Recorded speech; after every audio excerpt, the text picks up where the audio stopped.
In the eye of the storm of the century, Labor Day Hurricane 1935.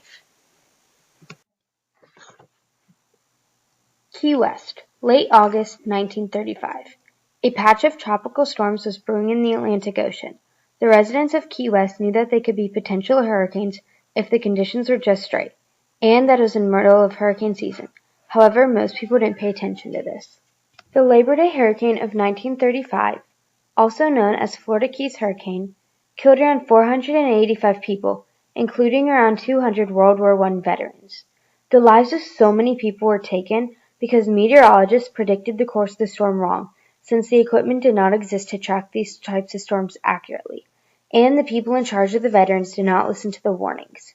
This storm ended up being the third most intense hurricane in the Atlantic Ocean to date, and led to the improvements of how we prepare and track storms today.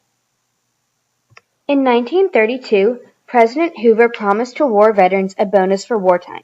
However, when he didn't follow through, the vets came marching to D.C. The president had them escorted out of the Capitol with force and ruined his chances for the upcoming election. This is where the new President Franklin Roosevelt steps into the picture. He needed a way to get them out of public sight, but a way to keep them under his control, so he sent the veterans to the Florida Keys. It was late into the summer of 1934, and citizens were only giving $7 in monthly income, $125 today, due to the Great Depression. Key West was struggling financially and officially declared bankruptcy. The Federal Emergency Relief Administration came up with two ways to solve the problem in Key West: move the 12,000 existing residents of Key West to Tampa, or rebuild Key West into a tourist attraction. When the government needed men to rebuild the new railways, they looked directly to the World War I veterans that President Roosevelt sent over. The veterans got paid for their work and were provided free food and housing. The natives of the Keys were speechless about the newcomers because they goofed around and acted out of the normal from their PTSD, or shell shock as they called it back then. The natives also felt sorry for the veterans because they only lived in shacks that were 1 to 2 feet off of sea level, and knew that the shacks would not last during the hurricanes that hit the Florida Keys. Fred Gent was an engineer from Alabama who was very nice, kind, and compassionate. He was put in charge of the veterans and came up with a solution if a hurricane was to hit. He coordinated that a train will be sent from Miami to the Keys to take the veterans to the mainland. However, he did not listen to the part about it taking several hours to assemble the train and send it off alone. When Ray Sheldon was hired as the new boss of all the veterans, Gent passed along the wrong information to Sheldon, and Sheldon didn't think twice about it. It was late August 1935, and a patch of thunderstorms were rolling off the coast of Africa and coming across the Atlantic. It was a known fact that these thunderstorms, or otherwise known as tropical storms, are what hurricanes grow from. However, the technology that we use to track storms today did not exist back then. Satellites hadn't been invented yet, and radar was brand new. This didn't stop the meteorologists, though, and they even issued a statement a month before saying they were doing everything they can to track these storms down. It was Labor Day weekend, and one of the tropical storms slipped into the Bahamas, but it was just coming over the U.S. Weather Bureau as little more than a windy rainstorm. However, Sam Cutler, a former safety engineer, known as both being conscientious, highly competent, and a very nervous person who imagined things, thought everyone should be more conscious of this new storm. Cutler called Fred Gent on the phone, who was in his Jacksonville, Florida office, pushing him to order the evacuation train. But Gent wasn't ready to evacuate yet. He figured that Sheldon would call the train when he got back from his honeymoon in the Keys. Sheldon was doing everything in his power to track the storm based off of the U.S. Weather Bureau reports, and he even placed thumbtacks into his map on the wall to get an idea of the storm's path. The Weather Bureau predicted that the storm would hit Havana on Labor Day, and that was what Sheldon planned off of. However, he didn't know that the Weather Bureau was off by many miles, and that the once windy rainstorm is now turning into a big, ugly monster. Cuban officials were not sure about the location of the storm, and decided to send American daredevil pilot Len Povey to fly it and try to see the storm from overhead.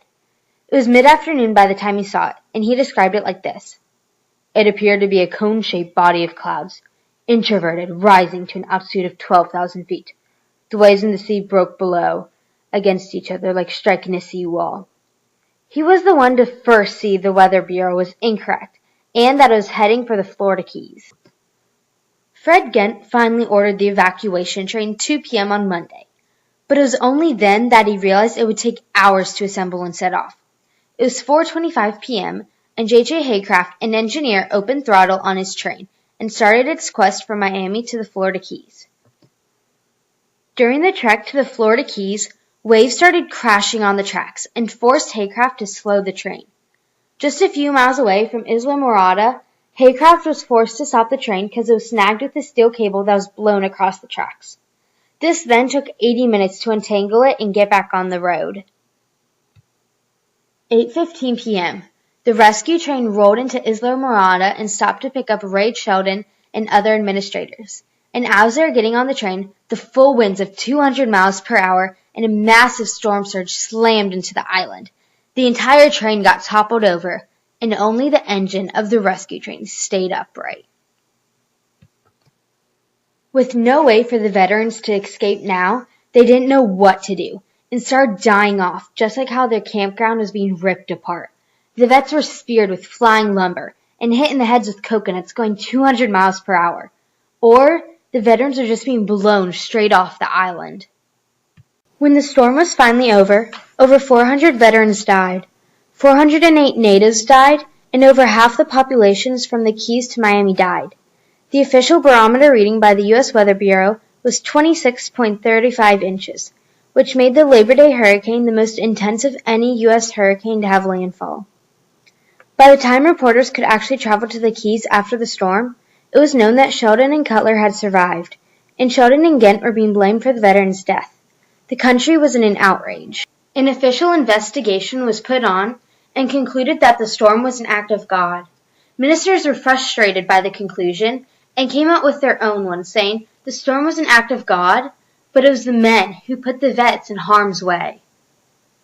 However, with the dispute and conflict that arose after the storm, the community came together and started the cleanup process. Once there was finally access for help to arrive, the Keys was an absolute disaster. When walking along the streets beside her mom, a little girl recalled seeing dead bodies being stacked on top of one another. Another survivor who helped with the cleanup process remembered coming across a pool of water with 5 floating bodies, and when he turned them over he saw they were children. The president ordered that the dead bodies will not be cremated. However, the rescue team ignored that and did so anyway to prevent disease from spreading. Through hard work and volunteers, the Florida Keys were finally restored. Ernest Hemingway went on to write an essay dedicated to the World War I veterans that were lost and his hometown in the Florida Keys. Once the railway was built, the Florida Keys was visited by more people and became less of a secret. While the Labor Day hurricane of 1935 lost so many lives, caused so much destruction, and went down in history as the most intense storm to date, we continue to learn off the mistakes made by the people and build technology to prepare and know storms ahead of time for the future.